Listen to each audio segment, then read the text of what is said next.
Hi, welcome back to Storytime. I'm Mrs. Wells. I have a good story for you today. It's based on a tale you might be familiar with. How many of you have heard of Goldilocks and the Three Bears? I thought some of you were familiar. This story is a sequel to Goldilocks and the Three Bears. You'll recognize a character or two in this story. It's based on a book by Leah Hodgkinson called Goldilocks and Just One Bear. Instead of reading the book to you, I'm going to tell it to you so you can practice using your imagination. Let's begin. Once upon a time, there was a bear.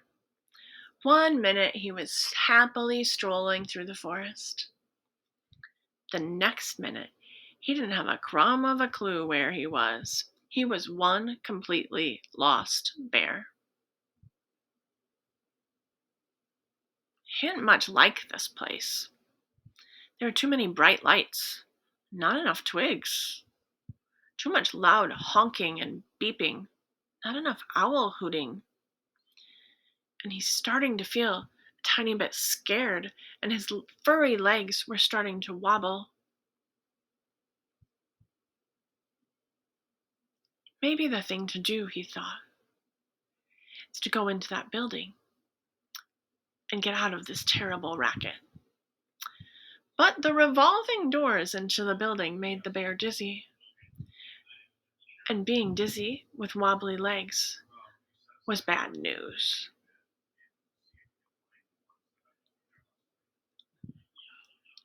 He got into the elevator, and when the doors opened, he peered out. What a pleasant surprise! It was not nasty and noisy here, the perfect place for a little sit down. But all that whooshy traveling had made the bear hungry. Before his sit down, he thought he should have a little porridge. The first bowl he found, he tasted. This porridge is too soggy, and he set it down, much to the relief of the goldfish inside. He tried the next bowl. This porridge is too crunchy. He set that down too, much to the relief of the cat, who liked his kibble. Next, the porridge he tried, he said, "This porridge is rather dry,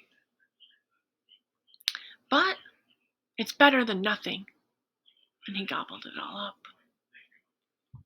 Now he was ready for a little sit down.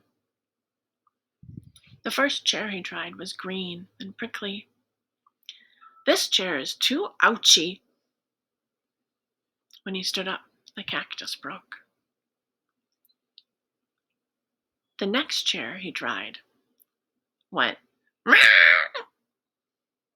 "This chair is too noisy." The next chair he tried was soft. He sat in it. "This chair is just right."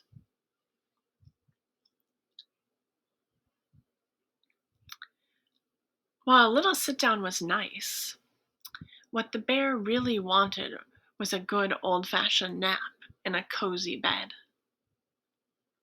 The first bed he tried was white and shiny, with a spigot coming out of the wall. He got in. "This bed is too slippery." The next bed he tried was pink, with pink covers and pink pillows and pink sheets. He got in. "This bed is too pink." The next bed had a green cover with leaves on it. "This bed is just right," and he soon nodded off to sleep. He dreamed of crunching leaves. He dreamed of pattering around in his slippers. He dreamed of voices shouting very loudly. "Someone has eaten out of my fishbowl," said the daddy person. "Someone has eaten my pumpkin's kibbles," said the mommy person. "Someone has eaten my toast," said the little person. The bear was no longer dreaming. He was in real life again. "Someone has broken my cactus," said the daddy person. "Someone has upset my poor little pumpkin," said the mommy person. "And someone has popped my beanbag chair," said the little person. "Someone has been sleeping in the bathtub," said the daddy person. "Someone has been sleeping in my bed," said the mommy person.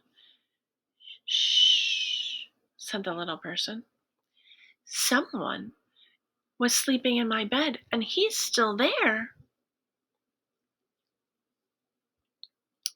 The bear peeked out from under the covers. There was a mommy person, a daddy person, and a little person standing right there.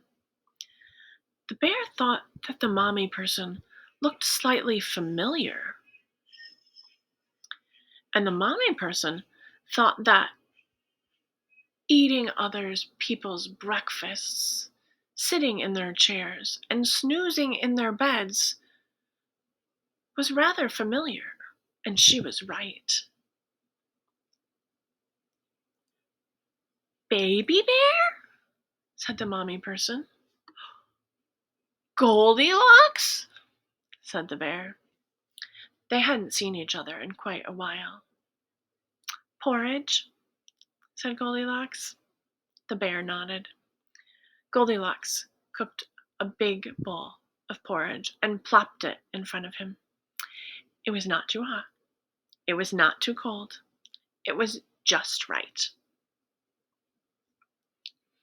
It almost made the bear forget that once upon a time Goldilocks had behaved so badly.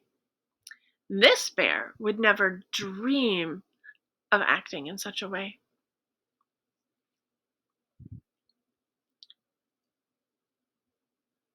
And while it was wonderful to see Goldilocks living her happily ever after with those charming people, the bear decided it was time to go home to the woods. All right, I hope you enjoyed this edition of Goldilocks and the Three Bears. It's fun to imagine continuations of stories, and I will see you next time.